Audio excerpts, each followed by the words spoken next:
వాడు ఎవరిని ఎలా ఆడించాలో వాడు ట్రిక్ ఉపయోగిస్తాడు. తంత్రం, ట్రిక్ అంటే ప్రభుత్వానికి ఒక ట్రిక్ ఉపయోగిస్తాడు. ఎవరిని ఎలా ఉపయోగించుకుంటాడు. వాడిని ఎదిరించాలంటే ఏం చెయ్యాలి? కొన్ని ఐటమ్స్ మనం ధరించుకోవాలంట. ఏం ధరించుకోవాలంటే, ఎగ్జాంపుల్కి రోమా సైనికుని చూడండి అన్నాడు. ఒకసారి చూపిస్తాడు.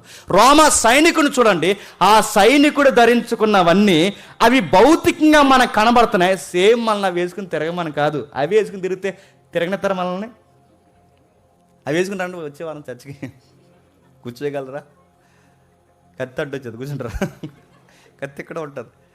నడుతున్నా అవి వేసుకుంటే ఎగ్జాక్ట్గా లిటరల్గా వేసుకుని రమ్మని కాదు, అవి చూపిస్తూ, దాన్నే సింబాలిక్ లాంగ్వేజ్ అంటారుగా. అంటే రూపకలంకారంగా ఒక అర్థం కాని విషయాన్ని అర్థమైన వస్తువులతో అర్థమైన ఉదాహరణలు చూపిస్తూ మాట్లాడేదాన్ని సింబాలిక్ లాంగ్వేజ్ అంటారు. అంటే దీన్ని చూస్తూ మనకు అర్థం కావాల్సిన ఆత్మీయ విషయం ఏదో ఉంది.